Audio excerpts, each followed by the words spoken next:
അസ്സലാമു അലൈക്കും വറഹ്മത്തുള്ളാഹി തആല വബറകാതുഹു. പ്രിയപ്പെട്ട എൻ്റെ കൂട്ടുകാരെ, ഒരു കമൻറ്റ് ഒന്ന് വായിക്കുന്നുണ്ട് കേട്ടോ. അതായത് സുബൈദ സുബ് എന്നുള്ള ഒരു ഐഡിയിൽ നിന്ന് വന്ന കമൻറ്റാണ്. അസ്സലാമു അലൈക്കും സൽവത്ത, എനിക്കും കണ്ണിന് കാഴ്ചയില്ല, ഞാനും ഒരു വ്യക്തിയാണ്. എനിക്ക് നല്ലൊരു വീടുണ്ടാവാൻ വേണ്ടി പ്രത്യേകം ദുആ ചെയ്യണം. വീടില്ലാതെ ഞങ്ങൾ വാടക വീട്ടിലാണ് ഇപ്പോൾ താമസിക്കുന്നത്. നേരിൽ കണ്ട് നിങ്ങളോട് സംസാരിക്കണമെന്നൊക്കെ ആഗ്രഹമുണ്ട്, പക്ഷേ ഇതുവരെ അതിന് പറ്റിയിട്ടില്ല. എൻ്റെ എഴുത്തിൽ തെറ്റുകളുണ്ടാവും, അത് ക്ഷമിക്കണം, അത് തിരുത്തി വായിക്കണം, പ്രത്യേകം ദുആയിൽ ഉൾപ്പെടുത്തണം. സുബൈദ സുബ് എന്നുള്ള ഐഡിയിൽ നിന്ന് വന്ന കമൻറ്റാണ് കേട്ടോ. എപ്പോഴും അവർ കമൻറ്റ് ഇടാറുണ്ട് കണ്ണിന് കാഴ്ചയില്ല എന്നൊക്കെ പറഞ്ഞിട്ട്. അങ്ങനെ അള്ളാഹുവെ പഠിച്ചോനെ, അവർ ആഗ്രഹിച്ചതുപോലൊരു വീട് അള്ളാഹുവെ അവർക്ക് നീ കൊടുക്ക് റഹ്മാനെ. അവരുടെ മനസ്സിൽ എന്താണ് ആഗ്രഹം അത് നീ സാധിപ്പിച്ചു കൊടുക്ക്. അള്ളാഹു സുബ്ഹാനഹു വ തആല എന്തൊക്കെ തന്നെയും നിങ്ങളുടെ പ്രാർത്ഥന സ്വീകരിക്കും. പ്രത്യേകിച്ച് കണ്ണിന് കാഴ്ചയില്ലാത്ത വ്യക്തി ആയതുകൊണ്ട് തന്നെ നിങ്ങളൊക്കെ സ്വർഗത്തിലേക്കുള്ള ആളുകളാണല്ലോ അല്ലേ. കണ്ണുകൾ കൊണ്ട് ഹറാമ് കാണാത്ത ചെയ്യാത്ത ആളുകളായിരിക്കും. അള്ളാഹുവേ, ഞങ്ങളെല്ലാവരെയും ഒരുമിച്ച് നീ സ്വർഗത്തിൽ ഒരുമിച്ച് കൂട്ടണം റഹ്മാനെ. അവരുടെ എന്തൊക്കെയാണ് അവരുടെ മനസ്സിലുള്ള ഉദ്ദേശങ്ങൾ, എല്ലാ ഹലാലായ ഉദ്ദേശങ്ങളും പൂർത്തീകരിച്ച് കൊടുക്കണം റഹ്മാനെ. അതുപോലെ ഇന്നലെ ഒരു കമൻറ്റ് കൂടി വന്നിരുന്നു കേട്ടോ. അത് ഹൃദയം പൊട്ടിപ്പോയി അത് വായിച്ചപ്പോൾ. എൻ്റെ സഹോദരൻ ആക്സിഡൻറ്റിൽ മരണപ്പെട്ടു എന്ന് പറഞ്ഞിട്ട്. അത് മറ്റേ ചാനലിലാണെന്ന് തോന്നുന്നു, അപ്പോൾ അതിൻ്റെ സ്ക്രീൻഷോട്ടും കിട്ടിയിട്ടില്ല. അത് ഞാൻ വായിച്ചിരുന്നു. അള്ളാഹുവേ റഹ്മാനെ, അവരുടെ കുടുംബത്തെ നീ ക്ഷമ കൊടുക്ക്. ആ സഹോദരൻ്റെ ഖബറുടെ സ്വർഗ്ഗപ്പൂന്തോപ്പാക്കി കൊടുക്ക് റഹ്മാൻ. ഒരുപാട് മരണങ്ങൾ അങ്ങനെ കേൾക്കുന്നുണ്ടല്ലേ. അള്ളാഹുവേ, പെട്ടെന്നുള്ള മരണത്തെ തൊട്ട് ഞങ്ങളെല്ലാവരെയും കാത്ത് രക്ഷിക്കണേ റഹ്മാനെ. ആമീൻ യാ റബ്ബൽ ആലമീൻ. പ്രിയപ്പെട്ട കൂട്ടുകാരെ, ഒരുപാട് ആളുകൾ ദുആ വസിയത്ത് ചെയ്തിട്ടുണ്ട്. അതുപോലെ തന്നെ ഒരുപാട് ആളുകൾ ദുആ ഏൽപ്പിച്ചിട്ടുണ്ട്. അങ്ങനെയൊക്കെ ഉണ്ട്. എന്തൊക്കെ ഉദ്ദേശിച്ചിട്ടാണ് നിങ്ങളെല്ലാവരും ദുആക്ക് വേണ്ടി പറഞ്ഞത്? അല്ലാഹു സുബ്ഹാനഹു വ തആല നമ്മുടെ എല്ലാ ഹലാലായ ഉദ്ദേശങ്ങളും പൂർത്തീകരിച്ച് തരട്ടെ. അതുപോലെ തന്നെ നമ്മുടെ എല്ലാ വിഷമങ്ങൾ, പ്രയാസങ്ങൾ, ബുദ്ധിമുട്ടുകൾ, അസുഖങ്ങൾ കൊണ്ട് വിഷമിക്കുന്ന ഒരുപാട് ആളുകളുണ്ട്. അവർക്കൊക്കെ അല്ലാഹു പരിപൂർണ ശിഫ നൽകി അനുഗ്രഹിക്കട്ടെ. ആമീൻ യാ റബ്ബൽ ആലമീൻ. നമുക്ക് കഥയിലേക്ക് പ്രവേശിക്കാം. അങ്ങനെ അതാ ആ ദിവസം കഴിഞ്ഞു. പിറ്റേ ദിവസം അതാ ഷെഫി ഉസ്താദും ഉമ്മയും സംസാരിച്ചിരിക്കുകയാണ്. മോനെ ഷെഫി, ഉമ്മ അതെ, തൻ്റെ പ്രിയപ്പെട്ട മകൻ സന്തോഷത്തോടെ ആ രാത്രി കഴിഞ്ഞതാ തൻ്റെ അരികിലേക്ക് വന്നിരിക്കുന്നു. മോനെ, ഇനി ഉസ്താദും ഫാമിലി എല്ലാവരും പോകുമ്പോൾ ഉമ്മയും പോട്ടെ. ഇൻഷാ അല്ലാ നിങ്ങൾ ഒഴിവ് കിട്ടുമ്പോൾ അങ്ങോട്ട് വരിട്ടോ, കുറച്ച് ദിവസങ്ങൾ നിൽക്കാൻ. ഉമ്മ, എൻ്റെ പൊന്നാരുമ്മ, നിങ്ങൾ എങ്ങോട്ട് പോകുന്നത്? മോനെ, ഞാൻ പോട്ടടാ, നിങ്ങളിവിടെ നിന്നോളി, ഞാൻ പോട്ടെ. ഉമ്മാൻ്റെ കുട്ടി ഒഴിവ് കിട്ടുമ്പോൾ എപ്പോഴെങ്കിലൊക്കെ ഒന്ന് വരണം കേട്ടോ. ഉമ്മ എന്നെ കാത്തിരിക്കുന്നുണ്ടാവും. എൻ്റെ പൊന്നും മോളെയും എൻ്റെ മോനും കാത്തിരിക്കുന്നുണ്ടാവും. ഉമ്മക്ക് സമാധാനമായിടാ എൻ്റെ കുട്ടീൻ്റെ കാര്യത്തിൽ. എൻ്റെ പൊന്നാരുമ്മ, എൻ്റെ പ്രിയപ്പെട്ട ഉമ്മ, എൻ്റെ ഉമ്മ ഇനി ഞങ്ങളെ വിട്ട് പോകരുത്. മോനെ, അതെങ്ങനെയാടാ, ഞാൻ ഇവിടെ അങ്ങ് നിൽക്കുമ്പോൾ ഒരു മോശമല്ലേ? ഉമ്മ, എന്ത് മോശം? ഒരു മോശമില്ല. പിന്നെ വിവാഹം നിക്കാഹ് കാര്യമൊക്കെ ഇവിടെ വെച്ച് നടന്നു. എന്നാലുമ്മ, ഈ കൊട്ടാരത്തിൻ്റെ കുറച്ചപ്പുറത്തായിട്ട് അതാ മോളുടെ പേരിൽ വലിയൊരു കൊട്ടാരം ഉണ്ടാക്കിയിട്ടുണ്ട്. അതെ, വലിയൊരു വീട്. ഉമ്മ, അത് മകൾക്കും എനിക്കുമുള്ളതായിട്ടാണ്. ഞങ്ങളുടെ പേരിലാണ് അത് എഴുതി തരുന്നത്. ഞങ്ങൾ ഇനി അങ്ങോട്ട് താമസം മാറും ഇൻഷാ അല്ലാ. കൂട്ടത്തിൽ എൻ്റെ ഉമ്മയും. ഒരു നിമിഷം ഉമ്മ ഞെട്ടിപ്പോയി. എൻ്റെ പൊന്നു മോനെ, എന്തൊക്കെയാണ് നീ പറയുന്നത്? അതെ ഉമ്മ, നമുക്ക് 3 പേർക്കും താമസിക്കുവാനുള്ളതാണ് ആ വീട്.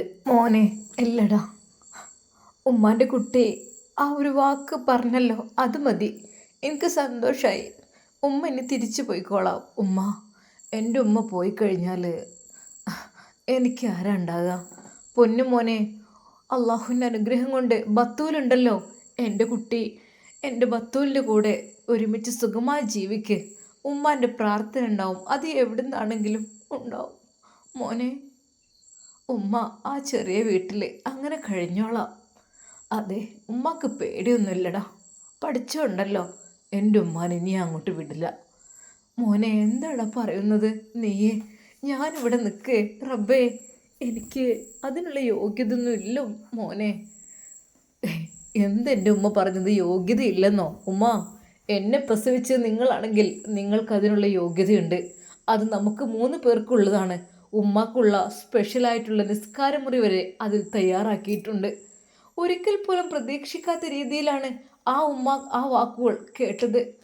റബ്ബേ പഠിച്ചോനെ, മോനെ, സത്യം പറഞ്ഞാൽ നാട്ടിൽ ചെന്നാൽ ഞാൻ എങ്ങനെ ഒറ്റക്ക് എന്നുള്ള ചിന്ത എനിക്കുണ്ടായിരുന്നു. പക്ഷേ മോനെ, ഉമ്മ നിങ്ങളൊന്നുകൊണ്ട് വിഷമിക്കില്ലേ. ഉമ്മാൻ്റെ റൂമെല്ലാം കാണിച്ചു തരാൻ ഞാൻ വരാം, നമുക്കൊന്ന് പോകാം. അതെ, നമ്മുടെ സഹറ ബത്തൂലും നമുക്കൊരുമിച്ച് പോകാം. ഉസ്താദും എല്ലാവർക്കും കൂടെ പോകാം. എന്താ മോനെ, അവരെല്ലാം നാളേക്ക് ടിക്കറ്റ് എടുക്കുവാൻ വേണ്ടി കാത്തിരിക്കുകയാണ്. ഉമ്മ ആയിട്ടില്ല, ഇവിടെ വലിയൊരു സൽക്കാരമുണ്ട്, അത് കഴിഞ്ഞിട്ട് ഇവിടുന്ന് പോകാൻ പറ്റുള്ളൂ ഉമ്മ. അങ്ങനെയാണ് പൊന്നു മോനെ. സത്യമാണോ? ആ, നേരെ അതാ ഉസ്താദിൻ്റെ അരികിലേക്ക് പോവുകയാണ് ഷെഫി ഉസ്താദ്. എൻ്റെ പ്രിയപ്പെട്ട ഉസ്താദേ, മോനെ നാളേക്ക് ടിക്കറ്റ് എടുത്താലൊന്ന് ആലോചിക്കുകയാണ്. എൻ്റെ പൊന്നുസ്താദേ, ഇവിടുത്തെ നിയമം അങ്ങനെയല്ല. എന്നാൽ അറബി ഇത് കേട്ടുകൊണ്ട് വന്നു. ആരും പോവരുത് കേട്ടോ, നമുക്ക് നല്ലൊരു സൽക്കാരം കൂടി ഇവിടെ കഴിച്ചിട്ട് പോയാൽ മതി. നമ്മുടെ ഷെഫി ഉസ്താദും സഹർ ബത്തൂലും സന്തോഷിച്ച ആ നിമിഷങ്ങൾ അറിഞ്ഞതിന് ശേഷം മാത്രം നമുക്ക് പോയാൽ മതി. അതെ, നിങ്ങൾ ആരും ഒന്നുകൊണ്ട് ഭയക്കേണ്ട. നിങ്ങൾക്കുള്ള ടിക്കറ്റ് കാര്യങ്ങളെല്ലാം ഞാൻ എടുത്തു തരുന്നതാണ്. നിങ്ങൾ എന്തിനാ ടെൻഷനാകുന്നത്? അറബിക്ക് സന്തോഷം സഹിക്കാൻ കഴിയുന്നില്ല. അതെ, തൻ്റെ പൊന്നുമകൾക്ക് കിട്ടിയ ഭാഗ്യം. അല്ലാ, നല്ലൊരു പുതുമണവാളനെ കിട്ടി. അതിലുപരി അവളുടെ കാഴ്ചയും തിരിച്ചു കിട്ടി. അതാണ് ഇത്ര സന്തോഷം. അതുകൊണ്ട് തന്നെ വന്നവർക്കെല്ലാം സ്പെഷ്യലായിട്ടുള്ള ഗിഫ്റ്റും കാര്യങ്ങളും എല്ലാം അറബി കൊടുക്കുന്നുണ്ട്. എന്നാൽ അറബി ആ കാര്യം പറയുന്നു, എന്തൊക്കെ തന്നെയാലും എൻ്റെ മകളുടെ നിക്കാഹിന് വേണ്ടി വന്ന നിങ്ങൾക്കെല്ലാവർക്കുമായി ഒരു സർപ്രൈസ് ഞാൻ കാണിച്ചു തരാം. നിങ്ങളെല്ലാവരും എൻ്റെ കൂടെ ഒന്ന് വരണം. അങ്ങനെ അതാ അവരെല്ലാവരും കൂടി അറബിയുടെ പിന്നാലെ പോകുന്നു. കുറച്ചപ്പുറത്തായിക്കൊണ്ട് അതിമനോഹരമായൊരു കുഞ്ഞു കൊട്ടാരം. അതെ, അത് അത്യധികം മനോഹരമായിരുന്നു. ഒരുപാട് വലിപ്പം എന്നതിലല്ല, ആവശ്യത്തിനുള്ള എല്ലാ സൗകര്യങ്ങളും കാര്യങ്ങളും ഉള്ള ഒരു കുഞ്ഞു കൊട്ടാരം തന്നെ. അതിലെല്ലാ സൗകര്യങ്ങളും അടങ്ങിയിരിക്കുന്നു. മുറ്റത്തായിട്ട് വലിയൊരു നല്ലൊരു കാറും. ഇത് ഈ ഒരു വീട് ആർക്കാണെന്ന് നിങ്ങൾക്ക് മനസ്സിലായോ?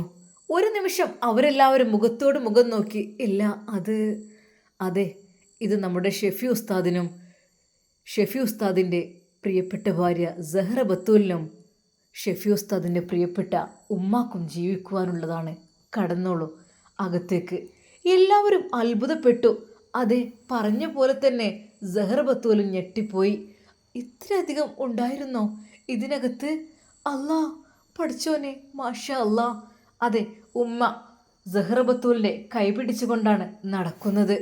ഉമ്മ, ഇത് ഉമ്മാക്കുള്ള നിസ്കാര റൂമാണ്. ഒരു നിമിഷം ഉമ്മ ഞെട്ടിപ്പോയി. പൊന്നു മോളെ, ഇത്രയധികം സൗകര്യമുള്ളതോ? അതെ ഉമ്മ, ഇത് ഉമ്മാക്കുള്ളതാണെന്ന് പറഞ്ഞിരുന്നു. മാഷാ അല്ലാ, അൽഹംദുലില്ലാ. ഉമ്മ പോവരുത് മോളെ. അത് നാട്ടിൽ ഉമ്മക്ക് ആരുമില്ലല്ലോ. അവിടെ ഉമ്മാൻ്റെ മോനും ഉമ്മാൻ്റെ മോളും ഇവിടെ അല്ലേ, പിന്നെ എന്തിനാ ഉമ്മ പോകുന്നത്? സഹറ ബത്തൂൽ കണ്ണീരോടെ ഉമ്മയെ ചേർത്ത് പിടിച്ച് പറഞ്ഞു. പൊന്നു മോളെ, ഉമ്മാൻ്റെ കുട്ടികളെ സ്നേഹം മതി എനിക്ക്, അത് മതി. അല്ലുമ്മ, ഉമ്മ പോവരുത്. ഉമ്മക്ക് വയ്യാത്ത സമയത്തൊക്കെ ഉമ്മ ഒരുപാട് കഷ്ടപ്പെട്ടതല്ലേ. പെട്ടെന്നാണ് ഉമ്മ അത് ഓർത്തത്. അല്ലാ, പനിച്ചു കിടക്കുന്ന സമയത്ത് റബ്ബേ, സീനത്തിനോട് ഒരു തുള്ളി വെള്ളം ചോദിച്ചിട്ട് തരാത്ത അവസ്ഥ, ഗുളിക എടുത്തവൾ തരൂല, അങ്ങനത്തെ അവസ്ഥ. റബ്ബേ, ആലോചിക്കുമ്പോൾ പേടിയാകുന്നു. ഒരു പക്ഷേ അവളെങ്ങാനും ഇനി അങ്ങോട്ട് വരുമോ? ആ ഒരു പേടിയുണ്ട് മനസ്സിൻ്റെ ഉള്ളിൽ.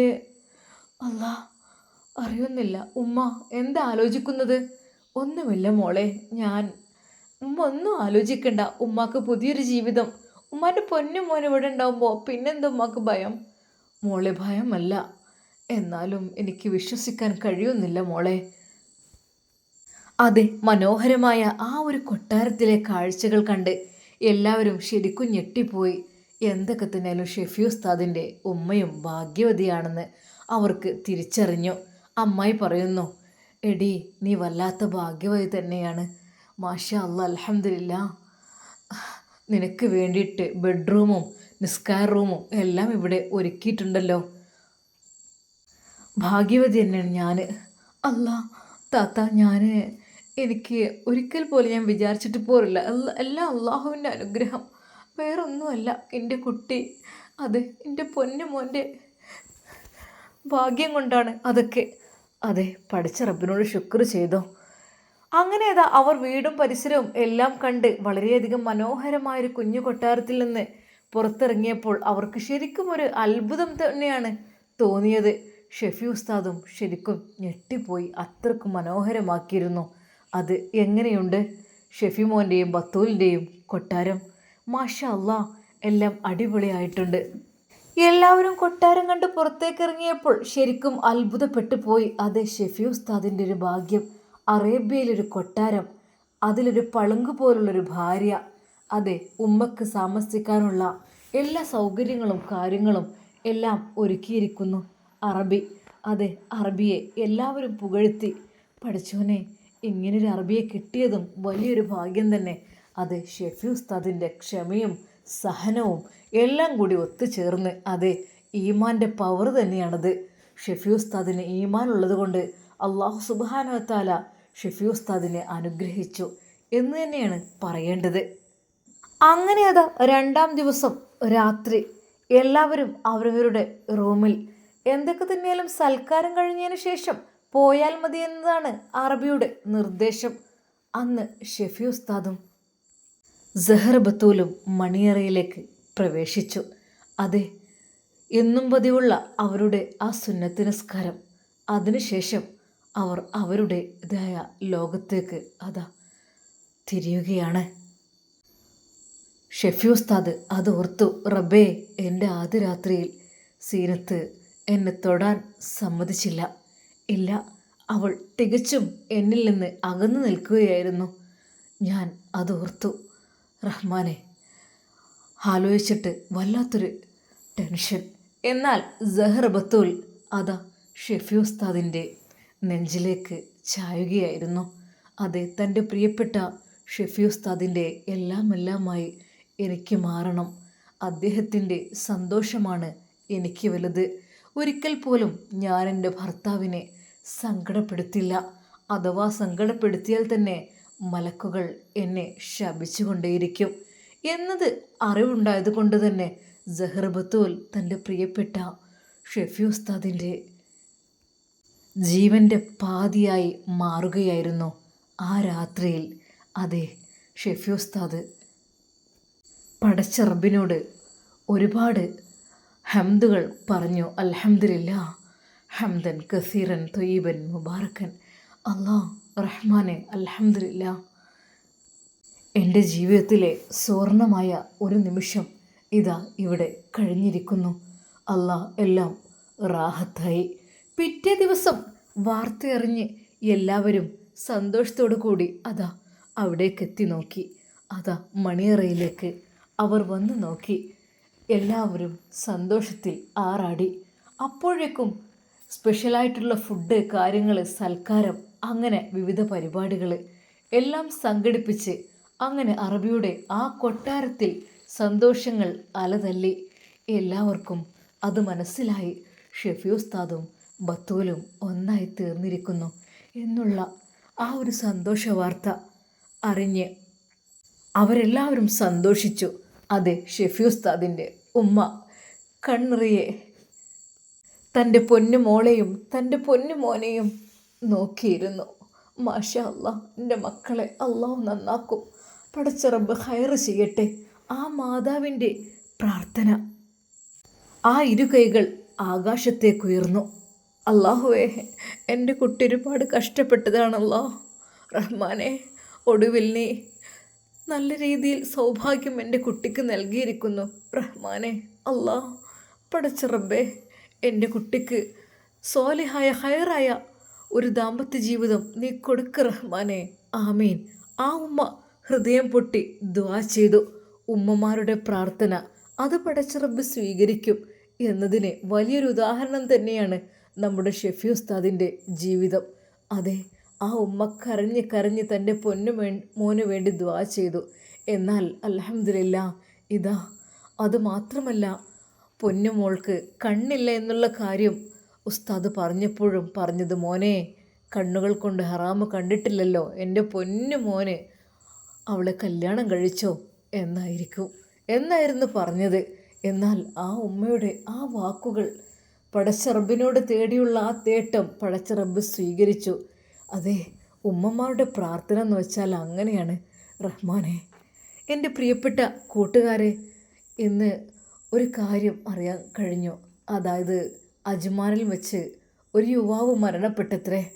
ആ യുവാവ് മരണപ്പെട്ടപ്പോൾ, അതെ, മരിച്ചത് ഇന്നലെ മിനിഞ്ഞാന്നാണെങ്കിൽ ആ ഫ്ലൈറ്റ് എത്തുന്നത്, മയ്യത്തുമായി ഫ്ലൈറ്റ് എത്തുന്നത് വെള്ളിയാഴ്ച ആണ്, 3 മണിക്ക് എത്തും എന്ന് പറഞ്ഞപ്പോൾ ആ ഉമ്മ പറഞ്ഞു, എൻ്റെ പൊന്നു മോൻ്റെ മയ്യത്ത്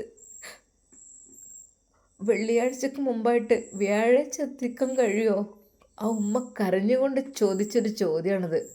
വ്യാഴാഴ്ച എത്തിക്കാൻ കഴിയുമോ എൻ്റെ പൊന്നു മോൻ്റെ മയ്യത്ത് എന്ന് പറഞ്ഞപ്പോൾ അവിടെ ഉള്ള വിമാന കമ്പനി, അവർ ടിക്കറ്റ് എടുത്ത ആ ഒരു വിമാനത്തിൻ്റെ ആളുകൾ, ഇല്ല അത് പറ്റില്ല, കാരണം വ്യാഴാഴ്ച ഫ്ലൈറ്റ് ഇല്ല, വ്യാഴാഴ്ച ഇല്ല, അതിന് പകരം വെള്ളിയാഴ്ചയാണുള്ളത്.